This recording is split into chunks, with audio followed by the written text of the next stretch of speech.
إن الحمد لله نحمده ونستعينه ونستغفره ونعوذ بالله من شرور أنفسنا وسيئات أعمالنا من يهده الله فلا مضل له ومن يضلل فلا هادي له وأشهد أن لا إله إلا الله وحده لا شريك له وأشهد أن محمدا عبده ورسوله أما بعد فإن خير الحديث كتاب الله وخير الهدي هدي محمد صلى الله عليه وسلم وشر الأمور محدثاتها وكل محدثة بدعة وكل بدعة ضلالة وكل ضلالة في النار. أعوذ بالله من الشيطان الرجيم. بسم الله الرحمن الرحيم. والفجر وليال عشر والشفع والبتر إلى آخر الآيات. وقال النبي صلى الله عليه وسلم أفضل أيام الدنيا أيام العشر.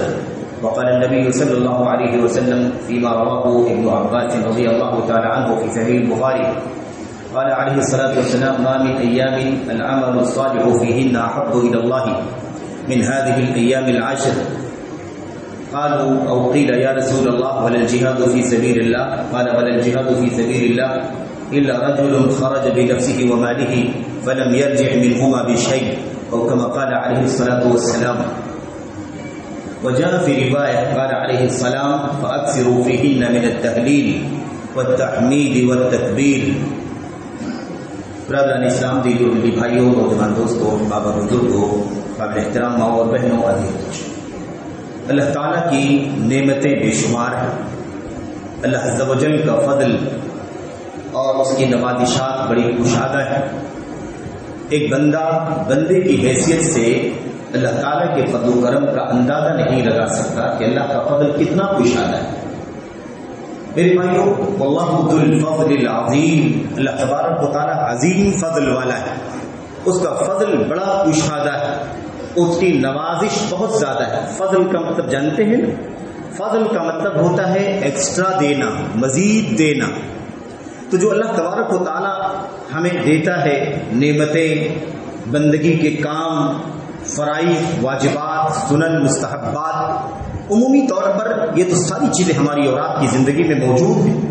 لیکن اللہ تبارک و تعالیٰ بڑے وسیع فضل والا ہے، بڑے عظیم فضل والا ہے.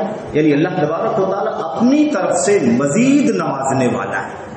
اگر اس کے عموم کو ہم سمجھنا چاہیں تو اس کی ایک شکل یہ ہے کہ ہم اپنی زندگی میں اللہ تعالیٰ کی کتاب اور نبی کریم صلی اللہ علیہ وسلم کی سنت میں ان تعلیمات کا، ان عبادات کا مطالعہ کریں اور سمجھیں اور اس کے مطابق عمل کریں جن میں اللہ تبارک و تعالیٰ نے وقت پر کسی خاص موسم کو فضیلت عطا فرما دی ہے، کسی خاص دن کو فضیلت بخشی ہے، کسی خاص مہینے کو فضیلت بخشی ہے، یا کسی خاص جگہ کو مزید اور اضافی فضیلت عطا فرما دی ہے کہ عام حالات کے اعتبار سے، عام جگہوں کے اعتبار سے اگر اس وقت میں انسان عبادت کرے تو اس کو مزید بہت زیادہ اجر و ثواب مل جائے گا.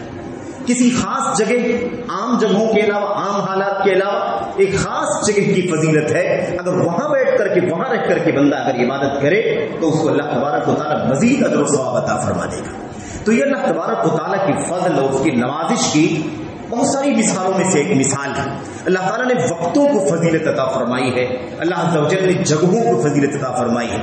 تو زمان اور مکان، ایسے بھی کوئی بھی زمان ہو، کوئی بھی مکان ہو، یعنی کوئی بھی جگہ ہو یا کوئی بھی وقت ہو، ایک بندہ اگر اللہ تبارک و تعالیٰ کی عبادت میں وہ وقت گزارتا ہے یا اس جگہ بیٹھ کر کے اللہ تعالیٰ کی بندگی کرتا ہے تو اسے اللہ تبارک و تعالیٰ اجر، ثواب، نیکی عطا فرمائے.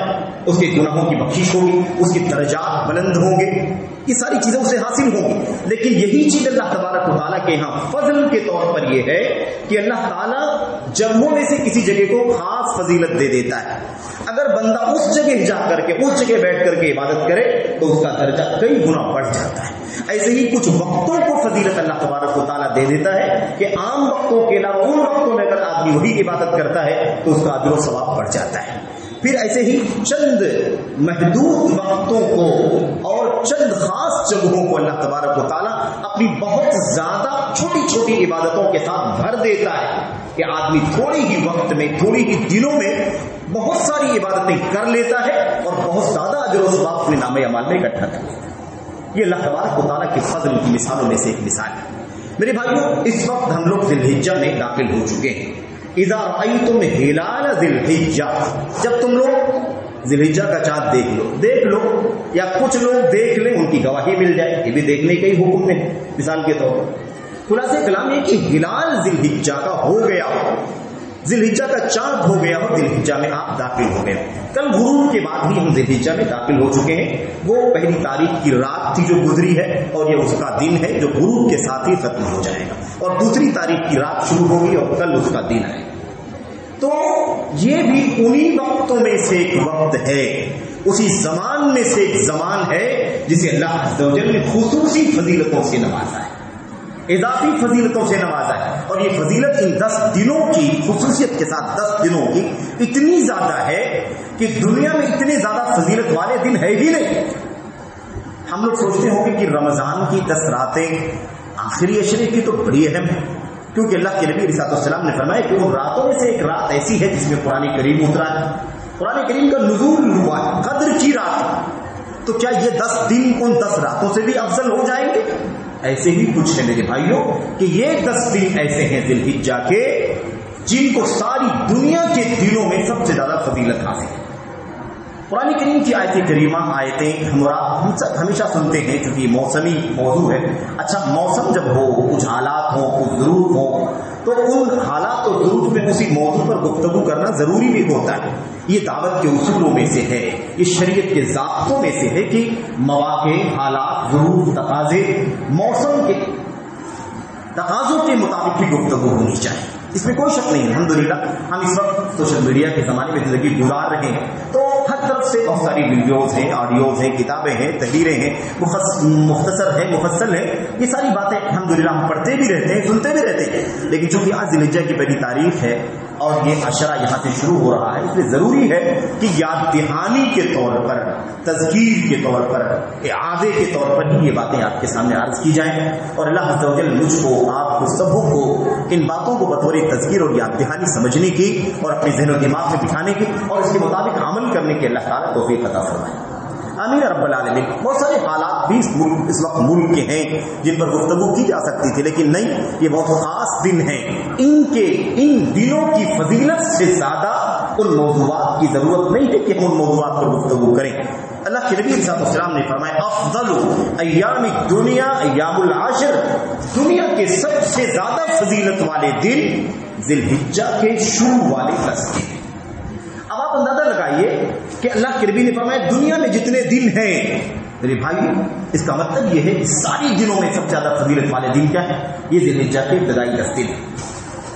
یہ 10 دن اتنے زیادہ فضیلت والے ہیں کہ اہل علم کے یہاں اس مسئلے میں اختلاف ہو گیا کہ کیا یہ 10 دن افضل ہے یا رمضان کی آخری 10 راتیں افضل ہیں۔ اس پہ گفتگو ہوئی، اہل علم نے اس پر کہہ لیجیے کہ بحث و مباحثہ کیا، مناقشہ کیا، گفتگو کی کہ کیا افضل ہے، وہ 10 راتیں افضل ہے یا ذی الحجہ کے ابتدائی 10 دن افضل ہے۔ میرے بھائی اگر مجموعی نتیجہ آپ نکالیں، مجموعی نتیجہ، تو نتیجہ یہی ہے کہ یہ 10 دن سب سے زیادہ افضل ہے۔ اچھا، بعض اہل علم نے اس کی ایک اور توجیہ سمجھی اور سمجھ میں آتی ہے، وہ یہ کہ اللہ کے نبی علیہ السلام نے رمضان کی آخری 10 راتوں کے بارے میں راتوں کا لفظ استعمال فرمایا، قدر کی رات کو تلاش کرو، التمسوها فی الوتر من العاشر الاواخر من رمضان۔ اللہ کے نبی صلی اللہ علیہ وسلم نے فرمایا تھا کہ وہ قدر والی جو رات ہے اس کو رمضان کے آخری عشرے میں تلاش کرو، اور پھر اللہ کے نبی نے فرمایا کہ آخری عشرے کی طاق راتوں میں تلاش کرو۔ تو راتوں سے اس کا تعلق ہے، جبکہ یہ جو ہے نا یہ ذی الحجہ کے یہ دن ہے اور دن کے اندر رات بھی شامل ہے، لیکن اللہ کے نبی علیہ السلام نے ما من ایام، اللہ کے نبی نے فرمایا کوئی دن ایسے نہیں جو ان 10 دنوں زیادہ افضل ہے۔ تو بعض اہل علم نے یہاں تک کہا کہ اگر راتوں میں دیکھیں گے تو ماہ رمضان کے آخری عشرے کی راتیں افضل ہیں، اور دنوں میں اگر ہم دیکھیں گے تو ذی الحجہ کے دن افضل ہیں۔ تو راتوں میں وہ راتیں افضل ہیں، دنوں میں یہ دن افضل ہیں۔ لیکن اگر ان سب کے باوجود بھی مزید آگے بڑھ کر کے ہم اگر ایک خلاصہ کرنا چاہیں تو ہم یہ کہہ سکتے ہیں کہ اب ان 10 راتوں میں اور ان 10 دنوں میں کیا افضل ہے، تو یہ 10 دن سب سے زیادہ افضل ہے۔ قرآن کریم کی آیتوں میں اللہ تبارک و تعالیٰ نے فرمایا والفجر ولیال عشر، اللہ تبارک و تعالیٰ نے قسم کھائی فجر کی قسم کھائی۔ یہ فجر کی نماز کا بھی وقت ہو سکتا ہے اور فجر کی نماز بھی ہو سکتی ہے، اور ایک وقت ہے دوپہر کا وقت ہے، صبح کا وقت ہے، بالکل الصبا ہے، غلط ہے، چاش ہے، رات ہے، شام ہے، غدو ہے، عشی ہے، روحا ہے، مختلف نام ہے وقتوں کے. تو میرے بھائی فجر بھی ایک وقت ہے جب رات کی تاریکی کٹنے لگتی ہے اور صبح کا اجالا دھیرے دھیرے کھلنے لگتا ہے. اسی لیے اس کو فجر کہا جاتا ہے. فجر کے معنی کھلنے کے ہوتے ہیں. تو اس فجر کو اللہ تعالیٰ نے اس کی قسم کھائی. قسم فجر کی، فجر کے وقت کی، فجر کی نماز کی. دونوں چیزیں تفسیروں کے اندر شامل ہیں. وَلَيَالٍ عَشْرٍ اور 10 راتوں کی. اور یاد رکھیں عربی زبان بڑی کشادہ زبان ہے. رات کا لفظ استعمال کیا جاتا ہے، اس سے مراد دن ہوتا ہے، دن کے ساتھ رات بھی مراد ہوتی ہے. اس لیے بہت ساری حدیثیں موجود ہیں. اس کا یہ موقع نہیں کہ ہم گفتگو کریں. اللہ کے نبی کی حدیثوں میں بہت ساری ایسی مثالیں موجود جس سے معلوم پڑتا ہے کہ عرب کے لوگ عام طور پر رات کا استعمال زیادہ کرتے تھے، جبکہ بتانا رات ہی نہیں ہوتا تھا، پورا 24 گھنٹہ ہوتا تھا. اس کی وجہ کیا تھی؟ اس کی وجہ یہ تھی کہ اسلام کے اندر اسلامی نظام کے مطابق دنوں کی شروعات رات سے ہوتی ہے. غروب ہونے کے بعد رات شروع ہوئی. جو رات لگتی ہے وہ اگلے والے دن کی رات ہوتی ہے. تو چونکہ رات سے دن شروع ہوتا ہے اس لیے عرب کے لوگ اسی کی رعایت کرتے ہوئے عام طور پر رات کا لفظ استعمال کیا کرتے ہیں. قرآن کریم میں اللہ تبارک و تعالیٰ نے فرمایا والفجر ولیال عشر، قسم فجر کی اور 10 راتوں کی، یعنی 10 دنوں کی، کیونکہ رات وہیں سے شروع ہوتی ہے. ابھی ہم لوگ آج ذوالحجہ کی پہلی تاریخ میں ہیں. ہماری یہ پہلی تاریخ کب سے شروع ہوئی ہے؟ رات کے 12 بجے شروع نہیں ہوئی یہ، بلکہ کل غروب کے بعد ہی سے یہ تاریخ لگ چکی ہے. اور آج کا غروب آئے گا تو غروب سے پہلے پہلے دن ختم ہو جائے گا. تو چونکہ رات کی شروعات پہلے ہوتی اس لیے عرب کے لوگ رات کا استعمال کرتے تھے اور مراد پورا دن ہوتا تھا، کیونکہ رات سے شروع ہو کر کے دن ختم ہوتا ہے. میرے بھائیوں اسی کی رعایت کرتے ہوئے اللہ تبارک و تعالیٰ نے قرآن کریم کے نبی ولیال عشر، 10 راتیں، مراد کیا ہے اس سے؟ 10 دن. اللہ تعالیٰ اگر کسی مخلوق کی قسم کھائے تو اس بات کی دلیل ہوتی کہ وہ مخلوق اللہ تبارک و تعالیٰ کی بڑی عظمت والی ہے. بغیر عظمت کے، بغیر مقام کے، بغیر اہمیت کے اللہ تبارک و تعالیٰ اپنے کسی بندے کے، کسی مخلوق کی قسم نہیں کھا سکتا ہے. اگر اللہ تعالیٰ عصر کی قسم کھاتا ہے اس کا مطلب عصر کا وقت بڑا اہم ہے. وضحیٰ فرماتا ہے تو وضحیٰ چاش کا وقت بڑا اہم ہے.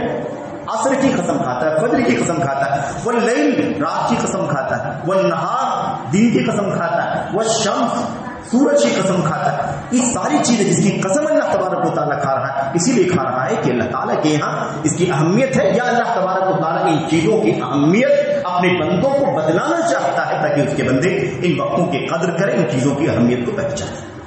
اس آیت کریمہ کی تفسیر میں 10 راتوں کی قسم، اس کی تفسیر میں عبداللہ بن عباس رضی اللہ تعالیٰ عنہ اور تابعین میں حضرت مجاہد، حضرت قتادہ اور دیگر تابعین شامل ہیں. وہ اس کی تفسیر میں فرماتے ہیں اس سے مراد ذی الحجہ کی شروع والے 10 دن ہیں.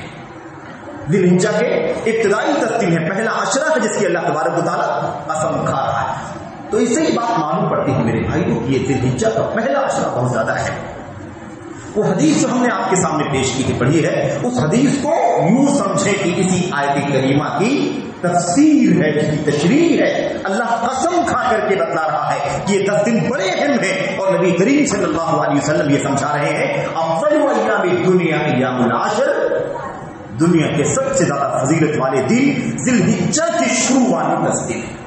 تو ان آیتوں کی تفسیر ہے نبی کریم صلی اللہ علیہ وسلم کی، یہ حدیث اس میں آپ فرماتے ہیں. اچھا اگر آپ اور حدیثوں کو اگر آپ مزید دیکھیں تو اللہ کے نبی صلی اللہ علیہ وسلم نے یہاں اس حدیث میں افضل ایام فرمایا، سب سے افضل دن. دوسری جگہ اللہ کے نبی نے فرمایا اعظم، سب سے زیادہ عظمت والے دن.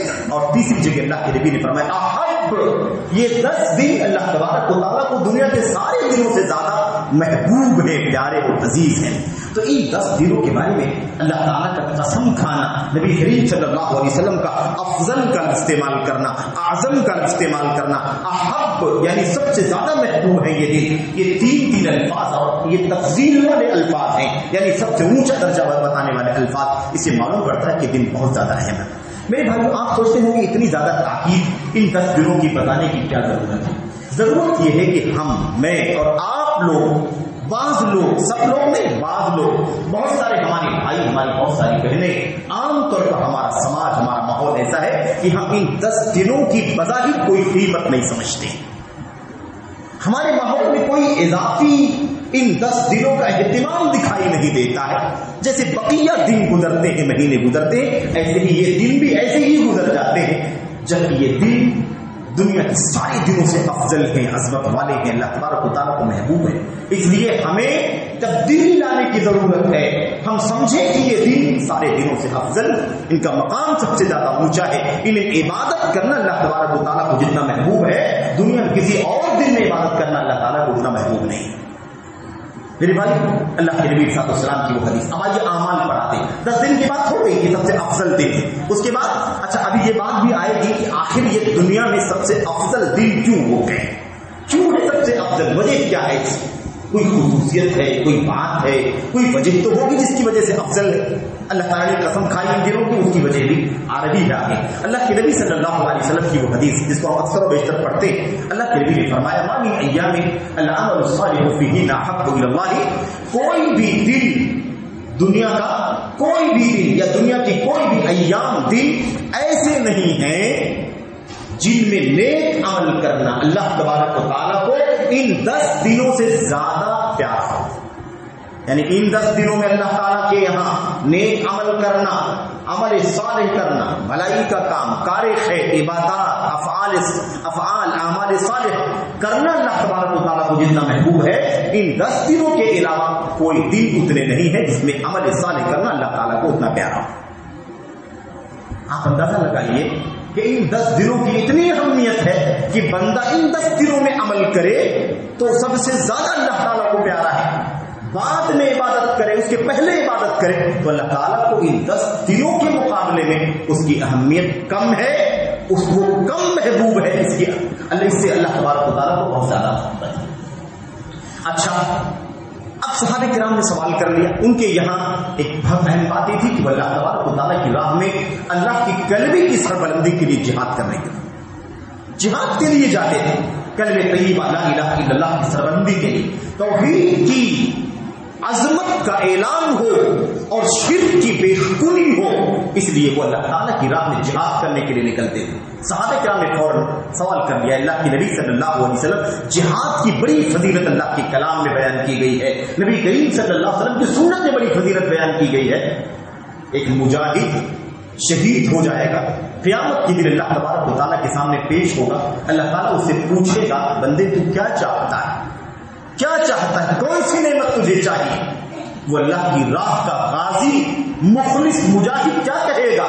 اے اللہ مجھے کچھ نہیں چاہیے، مجھے تیری راہ میں تیری کلمے کی سربلندی کے لیے، توحید کے علم کو بلند کرنے کے لیے تیری راہ میں لڑنا اتنا محبوب ہے، مجھے اتنی لذت اس میں ملی ہے، اتنا مزہ اس میں آیا ہے کہ میری چاہت ہے کہ پھر زندہ کیا جاؤں، پھر تیری راہ میں لڑوں، شہید ہو جاؤں، پھر زندہ کیا جاؤں، پھر تیری راہ میں لڑوں، شہید کر دیا جاؤں. احیا ثم اقتل، احیا ثم اقتل، مجھے بار بار زندہ کیا جائے، بار بار تیری راہ میں لڑ کر کے شہادت حاصل کروں، میری یہی تمنا ہے. اتنا اونچا مقام جہاد کا. اللہ کے نبی صلی اللہ علیہ وسلم سے صحابی رسول نے پوچھا، اللہ کے نبی آپ کہتے ہیں 10 دنوں میں نیکی کا کام کرنا اتنا اللہ تعالیٰ کو پیارا ہے کہ اتنا کسی اور دن میں نیک کام کرنا اللہ کو پیارا نہیں ہے، تو کیا یہ بتائیے کہ کیا ان دنوں میں نیک کام کرنے کا مقام اللہ کی راہ میں جہاد کرنے سے بھی زیادہ اونچا ہے؟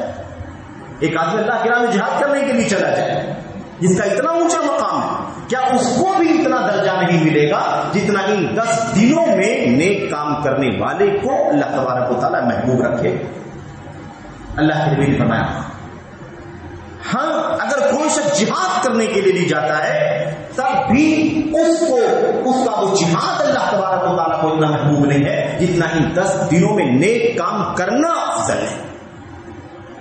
اندازہ لگا سکتے ہیں کہ 10 دن کتنا اہم ہے میرے بھائی. لیکن ہمارے سماج میں کوئی اضافی چیز، کوئی اضافی اہتمام، کوئی بہت زیادہ فکر مندی نہیں دکھائی دیتی ہے، جبکہ کہ بہت سارے اعمال صالحہ ہیں.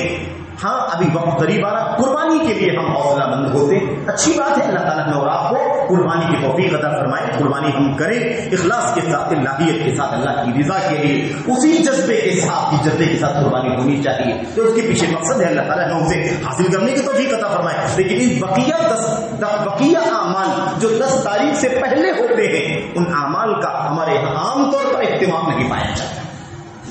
اچھا جہاد کے بارے میں اللہ کے نبی نے جو بات بیان فرمائی، آپ مجھ سے ایک بات ضرور بیان فرما دی. آپ نے فرمایا الا رجل خرج بنفسه وماله فلم يرجع منهما بشيء. اللہ کے نبی نے فرمایا ہاں ایک وہ مجاہد ہوتا ہے جو اللہ کی راہ میں مال لے کر کے، ہتھیار لے کر کے، گھوڑے لے کر کے، ساری چیزیں ساز و سامان لے کر کے نکلتا ہے اور جان لے کر کے نکلتا ہے، اللہ کی راہ میں لڑ کر کے شہید ہو جاتا ہے، نہ مال غنیمت لے کر کے لوٹتا ہے، نہ زندہ واپس آتا ہے، تو ایسے مجاہد کا درجہ بہرحال اونچا ہے.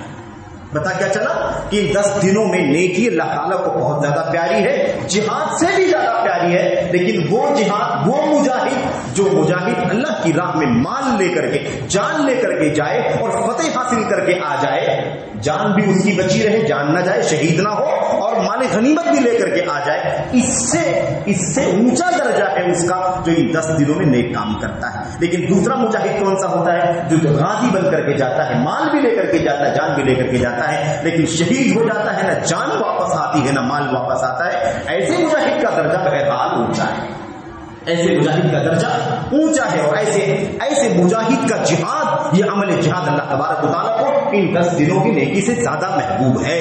لیکن وہ مجاہد جو جائے، واپس آ جائے، لڑے اللہ کی راہ میں، زندہ واپس آ جائے، شہید نہ ہو، والی غنیمت لے کر کے آ جائے، اس کا درجہ بھی اتنا نہیں ہے جتنا ان 10 دنوں میں نیک کام کرنے کا. اس سے اندازہ لگا سکتے ہیں کہ اس کا مقام کتنا زیادہ اونچا ہے. اچھا اللہ کے نبی صلی اللہ علیہ وسلم نے اس سلسلے میں دوسری حدیث جو صحیح ہے کے علاوہ سنن کی روایت اور صحیح روایت ہے، اس میں اللہ کے نبی نے فرمایا فَأَكْثِرُوا فِيهِنَّ مِنَ التَّهْلِيلِ وَالتَّحْمِيدِ وَالتَّكْبِيرِ. اس لیے یہ 10 دن دنیا کے سب سے زیادہ محبوب دن ہیں. اس لیے میری امت کے لوگوں ان 10 دنوں میں کثرت سے بہت زیادہ کثرت سے اللہ تبارک و تعالیٰ کے لیے اللہ تعالیٰ کا ذکر کرو. التحلیل لا الہ الا اللہ کا ذکر اللہ تبارک و تعالیٰ کے لیے ہونا چاہیے. لا الہ الا اللہ، لا الہ الا اللہ کا ہمیں ذکر کرنا چاہیے کثرت سے. اور والتحمید، الحمدللہ، اللہ تعالیٰ کی حمد ہونی چاہیے کثرت سے. اور اخیر میں فرمایا والتکبیر، اور اللہ تبارک و تعالیٰ کی کبریائی اور بڑائی بیان کرنی چاہیے. میرے بھائی آپ بتائیے کہ ہمارے سماج میں، ہمارے معاشرے میں، ہمارے اپنے بیچ میں، ہمارے سرکل میں، ہمارے گھر میں، بتائیے کہ کیا اس کا اہتمام ہے؟ ہم سب بہت کوتاہی کر رہے ہیں میرے بھائی. یہ نیکیوں کی موقع بھی دوبارہ ملے نہ ملے، 10 دنوں میں اتنی ساری فضیلت اللہ تبارک و تعالیٰ ہمیں دے رہا ہے، لیکن ہم اس کا اہتمام نہیں کر پا رہے ہیں.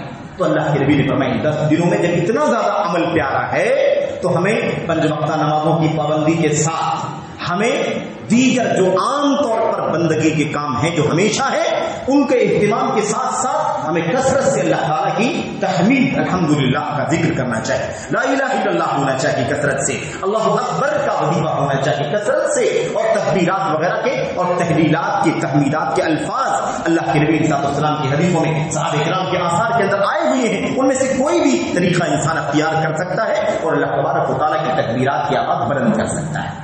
اچھا یہیں پر بات دوسری آگے کرنے سے پہلے تکبیرات کی بات آئی ہے، تکبیرات کی بات ختم کر لیں کہ تکبیر کا خصوصی اہتمام ہونا چاہیے. قرآن کریم کی آیتوں کو اگر آپ دیکھیں جس میں حج کے احکام، قربانی کے احکام بیان کیے گئے سورۃ الحج میں، تو آپ دیکھیں گے کہ اللہ تبارک و تعالیٰ نے کیا فرمایا ہے. اللہ تعالیٰ نے 2 جگہوں پر فرمایا ایام معلومات، ایام معدودات، گنے ہوئے دنوں میں اللہ تعالیٰ کا ذکر کرو اور معلوم دنوں میں اللہ تبارک و تعالیٰ کا ذکر کرو. معلوم دنوں میں اور گنے ہوئے دنوں میں. یہ معلوم دن کون سے ہیں اور گنے ہوئے دن کون سے ہیں؟ عبداللہ بن عباس رضی اللہ تعالیٰ عنہ کی تفسیر اور دیگر صحابہ کرام تابعین وغیرہ کے آثار کا اگر ہم جائزہ لیں تو ہمارے سامنے یہ بات آتی ہے. خلاصہ جو میں آپ کے سامنے عرض کرنا چاہتا ہوں وہ یہ ہے کہ ایام المعلومات سے مراد 1 ذی الحجہ سے لے کر کے 9 تاریخ تک. ایام معلومات جانے ہوئے دن، یہ 9 تاریخ یعنی 9 دن پورے، یہ ایام معلومات ہے. اور اس کے بعد اللہ نے فرمایا گنے ہوئے دن، یہ کون سے ہیں؟ یہ بقیہ دن 13 تاریخ تک. بقیہ دن 13 تاریخ تک. بولا کہ ایام معلومات اور ایام معدودات، اگر ان دونوں آیتوں کو اور ان کی تفسیروں کو اگر ہم دیکھ لیں صحیح روایتوں کی روشنی میں، تو ہمارے سامنے جو بات کھل کر کے آتی ہے وہ یہ ہے کہ ہمیں اللہ تعالیٰ کی تکبیر اور بڑائی کا اعلان کب سے کرنا ہے؟ ذی الحجہ کا چاند دیکھنے سے لے کر کے 13 تاریخ کی شام تک، غروب سے پہلے تک ہمیں کیا کرنا ہے؟ اللہ تبارک و تعالیٰ کے لیے کبریائی اور بڑائی کا اعلان کرنا ہے، اللہ کی تحلیل کرنا ہے، اللہ کی تحمید کرنا ہے. اور یہ طریقہ سب کے لیے ہے، حجاج ہوں یا غیر حجاج ہوں. ہمارے لیے بھی جو حج کے لیے ہم نہیں گئے، اور جو ہمارے حجاج عازمین حج جو گئے ہیں ان کے لیے بھی ہیں۔ میرے بھائیو، حضرات صحابہ کرام کا طریقہ یہی تھا کہ کثرت سے ذکر کیا کرتے تھے ان 10 دنوں میں، اور اس کے بعد 13 تاریخ تک کثرت سے اذکار، تسبیحات، تحلیلات، تحمیدات، اللہ تبارک قرآن کریم کی آیت میں ذکر کا لفظ آیا، فذکروا اللہ، اللہ تبارک و تعالیٰ کا ذکر کرو گنے ہوئے دنوں میں، اللہ کا ذکر کرو معلوم دنوں میں۔ تو ذکر کے اندر یہ تحمید بھی ہے، تکبیر بھی ہے، تحلیل بھی ہے، اور تسبیحات بھی ہے، اور اللہ کی بڑائی اور ذکر کے دیگر الفاظ بھی اس کے اندر شامل ہیں۔ ہمیں کثرت سے اس کا اہتمام کرنا چاہیے، اس کی کوشش ہونی چاہیے۔ اچھا، ایک مسئلہ یہ بھی یاد رکھیں کہ بعض لوگوں نے اس کو نمازوں کے ساتھ خاص کر لیا ہے، نمازوں کے ساتھ خاص کر لیا، 5 ٹائم کی نماز پر جیسے السلام علیکم ورحمۃ اللہ، السلام علیکم ورحمۃ اللہ ہوتا ہے، اور 3 مرتبہ اللہ اکبر اللہ اکبر اللہ اکبر لا الہ الا اللہ اللہ اکبر اللہ اکبر وللہ الحمد 3 مرتبہ دہرا لیا جاتا ہے، اس کے بعد بات، اور اس کو یہ بھی طے کر لیا گیا ہے کہ جیسے ہی سلام پھیرے امام فوراً 3 مرتبہ اس کو بولنا چاہیے۔ نہ یہ 3 کی کوئی تعداد کوئی کہیں ثابت ہے، اور نہ 5 وقتہ نمازوں کے ساتھ اس کو خاص کرنے کی کوئی دلیل ہے، اور صحیح معنوں میں اگر آپ دیکھیں تو اس کی کوئی حیثیت نہیں شریعت کے اندر، کیونکہ کثرت سے ذکر کرنے کا حکم ہے، کوئی وقت خاص نہیں، کوئی دن خاص نہیں، کوئی رات کا وقت خاص نہیں، کوئی نمازوں کے آگے پیچھے کا وقت خاص نہیں، فرائض کے وقت کا، سلام پھیرنے کے بعد کا، یا سلام پھیرنے کے بعد کے اذکار کے بعد کوئی بھی تعین کسی بھی دلیل کے ساتھ ثابت نہیں میرے بھائیوں۔ اس لیے یہ طریقہ جو چل پڑا ہے حقیقت میں اتنی کثرت سے چل پڑا ہے کہ دھیرے دھیرے ایک بدعت کی شکل اختیار کرتا جا رہا ہے، اس کی کوئی دلیل نہیں ہے اللہ کی کتاب میں، نبی کریم صلی اللہ علیہ وسلم کی سنت میں۔ صحیح بات یہ ہے کہ کثرت ذکر ہونا چاہیے، صبح ہو شام ہو، اٹھتے بیٹھتے چلتے پھرتے، اپنی آفسوں میں، گھروں میں، بیڈ روم میں، اور اپنی مجلسوں میں، جہاں جہاں بھی آدمی رہے، گاڑی میں رہے، سفر میں، حضر میں، انسان کو چاہیے کہ اس کی زبان اللہ تبارک و تعالیٰ کی حمد سے، لا الہ الا اللہ کی ورد سے، اور اللہ تبارک و تعالیٰ کی بڑائی کے لیے اللہ اکبر کی کلمات سے اس کی زبان تر رہنی چاہیے، اٹھتے بیٹھتے چلتے پھرتے ہونا چاہیے۔ حضرات صحابہ کرام کا یہی طریقہ تھا، اللہ کے نبی صلی اللہ علیہ وسلم کی حدیثوں پر صحابہ کرام نے عمل کیا، لیکن ہمارا جو ماحول بن گیا ہے وہ یہی ہے کہ نمازوں کے بعد 3 مرتبہ اسے پڑھ لیا جاتا ہے، اور یہ چیز دھیرے دھیرے اتنا عام ہو گئی ہے کہ اب مسلمان عام طور پر یہ سمجھتا ہے کہ ان دنوں میں تکبیر کا طریقہ یہی ہے، 5 ٹائم کی نمازوں کے سلام پھیرنے کے بعد آدمی 3 مرتبہ یہ پڑھ لے، بس کا بات ہے۔ اس میں 2 منکر ہیں، ایک منکر تو یہ ہے کہ اللہ تعالیٰ، اللہ کے نبی فرماتے ہیں کثرت سے ذکر کرو، کثرت سے، کثرت کے خلاف ہے یہ، ہم نے 5 وقت خاص کر رکھا ہے، بس یہ کثرت نہیں ہے۔ کثرت کا مطلب یہ ہوتا ہے کہ اغلب وقت، زیادہ تر وقتوں میں ہماری زبان سے یہ تسبیحات تکبیرات بلند ہو۔ دوسری چیز یہ ہے کہ ہم نے اس کو ایک خاص وقت کے ساتھ جوڑ دیا کہ اس کی بھی کوئی دلیل نہیں۔ اسی لیے علامہ البانی رحمۃ اللہ علیہ نے، علامہ مقبل بن ہادی وادی یمانی، جن کی حیثیت یمن کے اندر وہی تھی جو مملکت سعودی عرب کے اندر علامہ ابن باز رحمۃ اللہ علیہ کی تھی، انہوں نے، اور اسے علامہ ابن عثیمین رحمۃ اللہ علیہ نے، ان سارے علماء نے اس طریقے کو بدعت قرار دیا ہے۔ نمازوں کے بعد، نمازوں کے فجر کے بعد 3، ظہر کے بعد 3، عصر کے بعد 3 مرتبہ، مغرب کے بعد، عشاء کے بعد، یہ طریقہ بالکل درست نہیں، اس کو اہل علم بدعت قرار دیا۔ تو اس سے بچیں، جب بھی ہمیشہ اللہ تعالیٰ توفیق دے، آپ جتنا کر سکتے ہو آپ کرتے رہیں، کیونکہ یہ دن اسی کے لیے خاص ہے میرے بھائی۔ اس کے بعد ان دنوں کی اتنی فضیلت ہے کہ یہ سارے عبادت کے کام کرنے ہیں۔ اس کے بعد ایک کام بڑا اہم ان دنوں میں یہ ہے کہ اللہ کے نبی صلی اللہ علیہ وسلم نے کچھ پابندی کرنے کا ہمیں حکم دیا۔ آپ نے فرمایا کہ جب ذی الحجہ کا چاند ہو جائے اور تم میں سے کسی شخص نے قربانی کرنے کا ارادہ کیا ہو تو اسے چاہیے کہ اب جب تک قربانی نہ کر لے، اب 10 کو کرے، 11 کو کرے، 12 کو کرے، 13 کو کرے، جب بھی کرے، جب تک قربانی نہ کر لے تب تک اسے چاہیے، ارادہ کرنے والے کو چاہیے کہ اپنے جسم سے کوئی بال کہیں سے نہ تراش کرے، نہ کاٹے، نہ مونڈے، نہ ناخن تراش کرے، مونچھیں بھی نہ کاٹے۔ اللہ کے نبی صلی اللہ علیہ وسلم نے صاف طور پر منع فرما دیا، فَلَا يَأْخُذَنَّ مِن بِشْرَتِهِ وَلَا مِن، اللہ کے نبی نے فرمایا شیئن، کچھ بھی اپنے جسم کے حصے سے کہیں بھی کوئی بال بھی یا اظفار ہی، ناخن، کوئی بھی چیز تراش نہیں کرے۔ میرے بھائیوں، اس بات کا جو حکم دیا ہے نبی کریم صلی اللہ علیہ وسلم نے، اہل علم نے اس کی وضاحت میں یہ بات کہی ہے کہ دراصل اس کے پیچھے جو حکمت سمجھ میں آتی، اچھا حکمت سمجھ میں آئے تو الحمدللہ، حکمت نہ سمجھ میں آئے تب بھی ہمیں ایمان رکھنا ہے، عمل کرنا ہے، لیکن حکمت اگر سمجھ میں آتی ہے تو بہت اچھی بات ہے، لیکن اگر نہ سمجھ میں آئے تو عمل ہونا چاہیے۔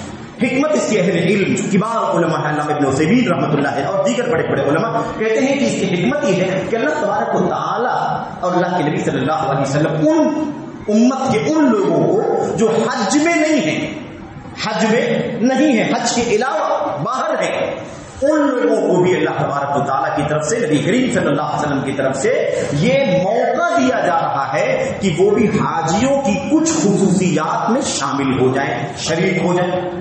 حاجی جب حج کی حالت میں، احرام کی حالت میں ہوتا ہے تو اس کے لیے بال کاٹنا، ناخن کاٹنا ہے نا، خوشبو لگانا وغیرہ وغیرہ بہت ساری پابندیاں ہوتی ہیں، سلا ہوا کپڑا پہننا، نکاح کا پیغام دینا، نکاح کرنا، شکار کرنا وغیرہ بہت ساری پابندیاں ہوتی ہیں۔ تو سب کو نہیں، لیکن یہ 2-3 چیزیں، بال کاٹنا، ناخن کاٹنا وغیرہ جسم سے، حتیٰ کہ مونچھیں وغیرہ جس کا کاٹنے کا حکم دیا گیا ہے اس سے بھی منع کیا گیا ہے، تاکہ ایک غیر حاجی حاجیوں کے کچھ اعمال صالحہ میں شریک ہو کر کے کچھ نیکی حاصل کر لیں۔ تو کچھ پابندیاں اس کو دی گئی۔ یہ بھی اللہ تبارک و تعالیٰ کا عظیم شان فضل ہے کہ اللہ تعالیٰ نے ہمیں یہ موقع عطا فرمایا کہ ہم اس کے ذریعے بھی اجر و ثواب حاصل کریں۔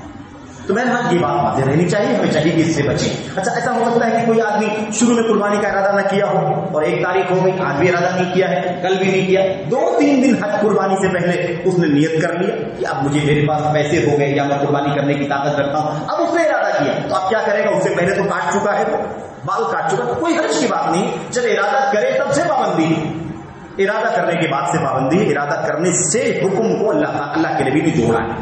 اس حکم کا تعلق ارادے سے، ارادہ نہیں کیا تھا پابندی نہیں، ارادہ کر لیا تو پابندی اس کے اوپر عائد ہو گئی۔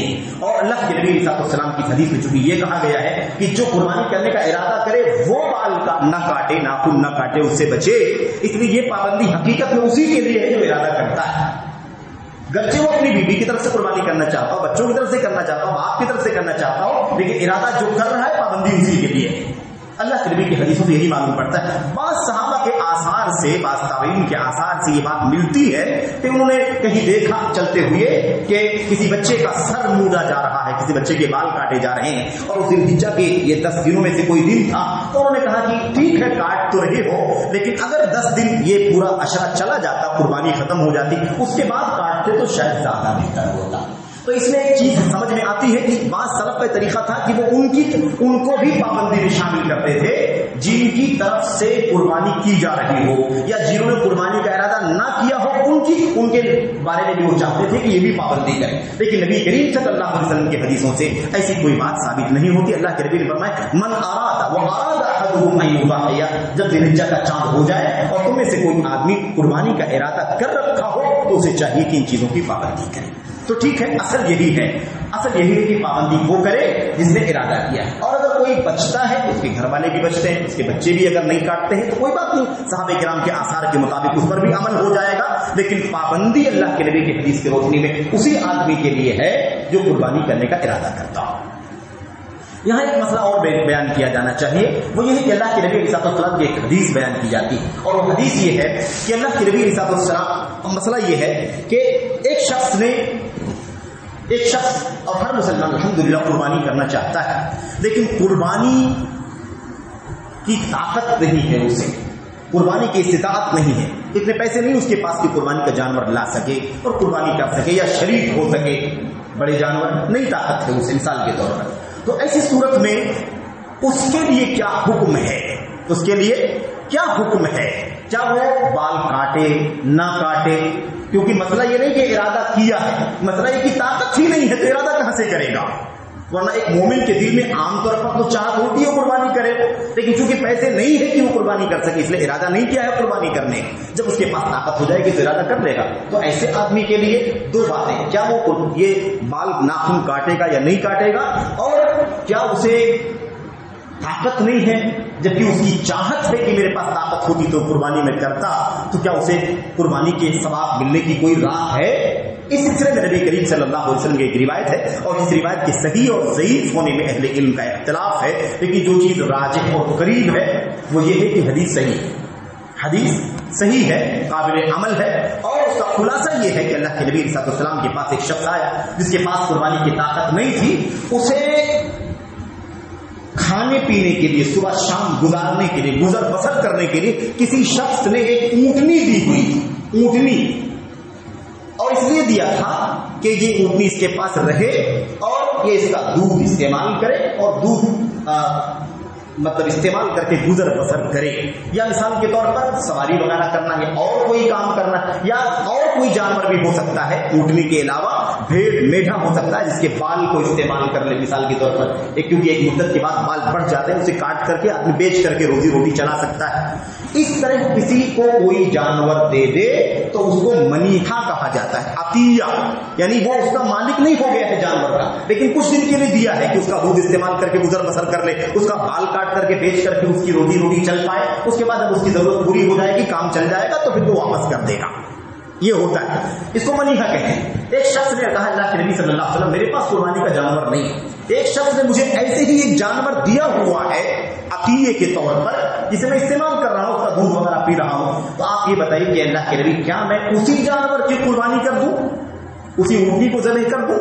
اچھا، اب یہاں سوال پیدا ہوتا ہے کہ جب وہ جانور اس کا نہیں ہے تو قربانی کیسے کرے گا؟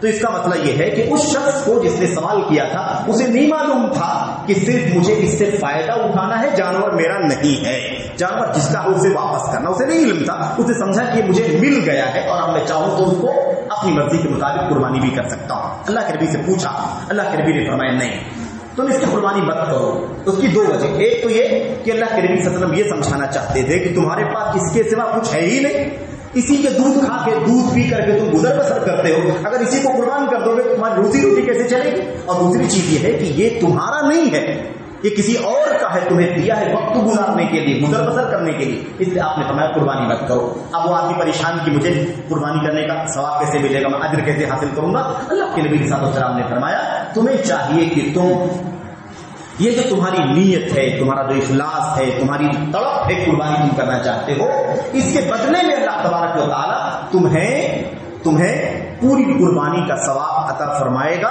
تم بال بھی کاٹو، ناخن بھی کاٹو، کوئی بات نہیں ہے، کیونکہ تمہارے پاس طاقت نہیں ہے کہ تم کو ارادہ کرو قربانی کرنے کا، اس لیے تمہارے اوپر پابندی نہیں ہے، لیکن تمہاری جو چاہت ہے، تمہارا جو جذبہ ہے، اس کی بنیاد پر اللہ تبارک و تعالیٰ تمہیں اجر و ثواب قربانی کا عطا فرمائے گا۔ تو ٹھیک ہے، یہ بھی اللہ تبارک و تعالیٰ کی طرف سے فضل ہے کہ آدمی اس طرح سے بھی جس کے پاس طاقت نہیں ہے قربانی کا ارادہ کیے اور قربانی کا ارادہ کرے، تو اللہ تعالیٰ اس کی جذبہ خالص کو، اس کی نیک نیتی کو، اس کی للہیت کو اللہ تعالیٰ دیکھ رہا ہے، اس کے نتیجے میں اللہ تعالیٰ اسے قربانی کا اجر و ثواب عطا فرمائے گا۔ میرے بھائیو، اس حوالے سے ایک خاص مسئلہ یہ بھی ہے کہ ان 10 دنوں میں ہمیں جو کام کرنا چاہیے۔ اچھا، یہ بات رہ گئی کہ ان 10 دنوں کی اتنی زیادہ فضیلت کیوں ہے؟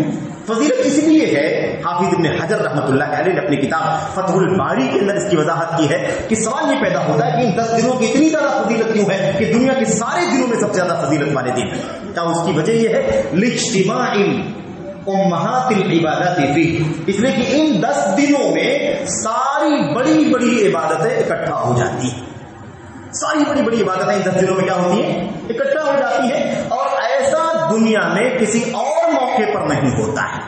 10 تاریخ ان 10 دنوں میں ذی الحجہ کے جس طرح سے بڑی بڑی عبادتیں اکٹھا ہو جاتی ہیں، اس طرح سے کسی اور دن، کسی اور مہینے، ہفتے میں ساری عبادتیں اکٹھا نہیں ہوتی، اس لیے اس کی فضیلت ہے۔ مثال کے طور پر آپ خود غور کر لیں، ان 10 دنوں میں 5 وقتہ نماز فرض تو ہمیں پڑھنا ہی پڑھنا ہے، 5 وقتہ فرائض تو پڑھنا ہی ہے، اس کے علاوہ آپ دیکھیں تحلیلات، تسبیحات، تحمیدات، تکبیرات کا تذکرہ موجود ہے۔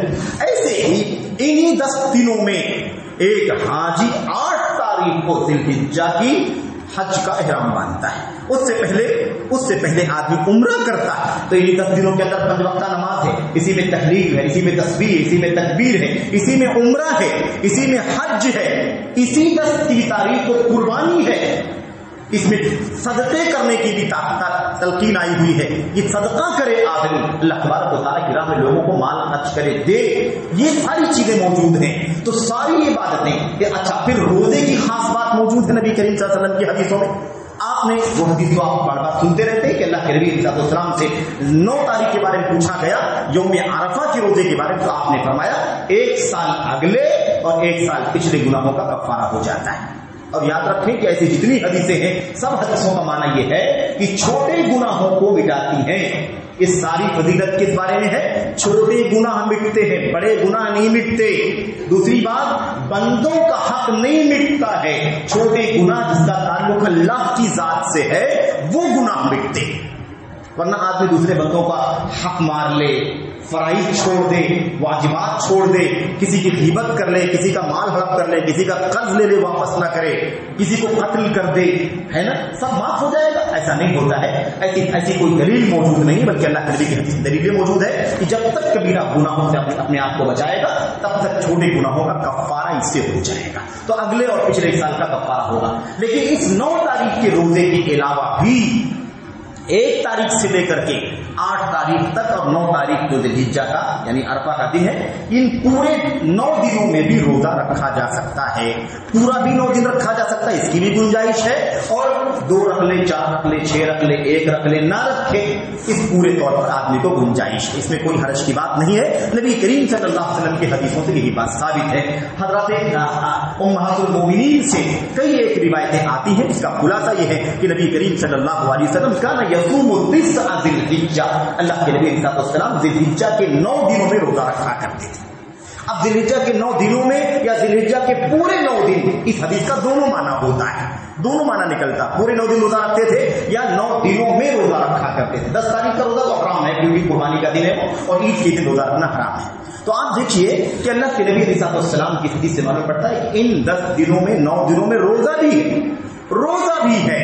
تو جن 10 دنوں میں روزہ بھی ہے, 5 وقتہ نماز بھی ہے, اس کے اندر عمرہ بھی ہے, جس میں حج بھی ہے, جس میں صدقہ خیرات بھی ہے, جس میں تسبیح تحلیل تکبیر سب ہے, بھلا بتاؤ کہ ان 10 دنوں سے زیادہ افضل کوئی دن ہو سکتا ہے؟ ایسا دن آپ کو دنیا میں ملے گا؟ یہی 10 دن جس میں ساری چیزیں آپ کو ملتی ہیں اور بقیہ دنوں میں چیز آپ کو نہیں ملتی. تو میرا خلاصے کلام یہ ہے کہ ہمیں چاہیے کہ ان 10 دنوں کا خصوصی اہتمام کریں, خصوصی اہتمام کریں. اچھا, عرفہ کے روزے کی جہاں تک بات ہے, اس میں بڑا جھگڑا ہوتا ہے کہ روزہ ہم لوگ کس دن رکھیں. حالانکہ ابھی آپ کو عرفہ کے دن سے پہلے شاید ایک جمعہ ملے گا جس میں گفتگو ہو سکتی ہے, شاید گفتگو کرنے والے تفصیل سے گفتگو کریں. صرف اشارے کے طور پر میں آپ کے سامنے بات عرض کر دوں کہ دیکھیے عرفہ کا روزہ جو ہے نا وہ حاجیوں کو دیکھ کر کے نہیں رکھا جائے گا. حاجی لوگ فلاں تاریخ میں عرفہ میں ہیں اس لیے ہم لوگ یا دنیا کے لوگ اس تاریخ میں روزہ رکھیں, اس کی رعایت نہیں کرنی ہے. بلکہ دنیا کے ہر ملک کے لوگوں کو, ہر علاقے کے لوگوں کو اپنے اپنے ملک کے چاند کے اعتبار سے 9 تاریخ کو روزہ رکھنا ہے. 9 تاریخ ہم نے جو ہمارا چاند الحمدللہ کل ہوا ہے, آج یہ پہلی تاریخ ہے. اب آج سے اس چاند کے اعتبار سے 9 تاریخ جو آئے گی وہ کیا ہوگی؟ وہ یوم عرفہ. وہ یوم عرفہ ہوگا, وہ ہمارے لیے روزہ رکھنے کا دن ہوگا. ہمیں چاہیے کہ ہم اس کی رعایت کریں. اگر ہم اس کی رعایت نہیں کریں گے, حاجیوں کو دیکھیں گے, تو ہم 8 تاریخ کو روزہ رکھیں گے کیونکہ حاجی ایک دن پہلے عرفہ میں ہو. حاجی ایک دن پہلے عرفہ میں رہے گا ہم سے, کیوں؟ اس لیے کہ ان کے یہاں چاند ایک دن پہلے ہوا ہے تو ان کی 9 تاریخ پہلے ہو جائے. میرے بھائی اس لیے بڑا خطرناک مسئلہ ہے. اچھا, اسی کو اگر آپ پلٹ کر کے دیکھ لیں, جن ملکوں میں ہم سے ایک دن بعد میں چاند ہوا ہے, ہمارے یہاں چاند کب ہوا ہے؟ سعودی عرب سے ایک دن بعد. اب کچھ ملک ایسے ہوں گے جن کا ایک اور دن کے بعد چاند ہوا ہوگا, کچھ ممالک ایسے ہوں گے جن کے یہاں سعودی عرب سے ایک دن پہلے چاند ہوا ہوگا. میرے بھائی, تو اگر ہم اس پر چلیں گے تو آپ یہ بتائیے کہ جن ممالک میں چاند سعودی عرب سے ایک دن پہلے ہوا ہے, میرے بھائی وہ لوگ روزہ کیسے رکھیں گے؟ اگر وہ حاجیوں کو دیکھ کر کے روزہ رکھیں گے تو وہ دن ان کے چاند کے اعتبار سے عید کا دن ہوگا. عید کے دن روزہ کیسے رکھیں گے؟ نہا عن صوم یوم الفطر و یوم الاضحی. صحیح مسلم وغیرہ کی روایت میں اللہ کے نبی نے فرمایا, اللہ کے نبی صلی اللہ علیہ وسلم نے یوم الفطر یعنی عید الفطر اور عید الاضحی کے دن روزہ رکھنے سے منع فرمایا. تو عید الفطر اور عید الاضحی کے دن روزہ رکھنا حرام ہے. ایام تشریق میں روزہ رکھنا حرام ہے. 11 تاریخ 12 تاریخ 13 تاریخ کو بھی روزہ رکھنا حرام ہے. تو اگر ہم یہ دیکھیں گے کہ حاجی کس دن عرفہ میں ہے تو پھر یہ مسائل کھڑے ہوں گے. کبھی عید کے دن روزہ رکھنے پر مجبور ہو جائیں گے, کبھی 8 تاریخ کو روزہ رکھنے پر مجبور ہو جائیں گے, اور کبھی 11 تاریخ کو روزہ رکھنے پر مجبور ہو جائیں گے. تو عرفہ کا دن کیسے ملے گا ہمیں؟ تو عرفہ کا دن اس کا مطلب ہے 9 تاریخ ذی الحجہ کی, کیونکہ ذی الحجہ کی 9 تاریخ ہے جس کا نام یوم عرفہ رکھا گیا ہے, کیونکہ 9 تاریخ کو حاجی عرفہ میں ہوتے ہیں. تو اعتبار حاجیوں کا نہیں ہے, اعتبار تاریخ کا ہے. تاریخ کا اعتبار ہے. اسی اعتبار سے اگر اس کو تسلیم نہیں کرے تو بڑی مشکل کھڑی ہو جائے گی. اس کا مطلب یہ ہوگا کہ اب سعودی عرب کے اعتبار سے ہم نمازوں کا بھی خیال کریں, سعودی عرب کے اعتبار سے ہم سحری بھی کریں, سعودی عرب کے اعتبار سے ہم افطار بھی کریں, سعودی عرب کے اعتبار سے ہم قربانی بھی کریں. سارے مسائل بگڑ جائیں گے میرے بھائیوں. یہ جو طریقہ چل رہا ہے اور اس کو بہت سارے لوگ اس کو بہت زیادہ شد و مد کے ساتھ بڑھاوا دیتے ہیں کہ نہیں ہم مکہ کے ساتھ عید منائیں گے, مکہ کے ساتھ روزہ رکھیں گے. ان کو سمجھنا چاہیے کہ کتنا خطرناک مسئلہ ہے میرے بھائیوں. علامہ ابن عثیمین رحمۃ اللہ علیہ سے مسئلہ پوچھا گیا تھا, انہوں نے اس بات کو بڑی تفصیل سے سمجھایا کہ اس میں اعتبار حاجیوں کا نہیں ہے بلکہ اس میں اعتبار تاریخ کا ہے. 9 تاریخ ہے. عرفہ کا دن کیا ہے؟ یوم عرفہ کس کا نام ہے؟ 9 تاریخ کا نام. تاریخ 9 ہوتی ہے اس دن حاجی عرفہ میں ہوتے ہیں, تاریخ 8 ہوتی ہے اس دن حاجی مینا میں ہوتے ہیں, تاریخ 10 ہوتی ہے اس دن حاجی مینا میں ہوتے ہیں اور 5 بڑے بڑے کام کرتے ہیں. تاریخ 11 ہوتی ہے لوگ مینا میں ہوتے ہیں, یا 12 مینا میں ہوتے ہیں, 13 مینا میں ہوتے ہیں. تو نام جو پڑا ہے وہ تاریخ کے بعد پڑا ہے. اصل اعتبار تاریخ کا ہے, نام تاریخ کے اعتبار سے پڑ گیا ہے, اور اعتبار ناموں کا نہیں ہے میرے بھائی, تاریخوں کا اعتبار ہے.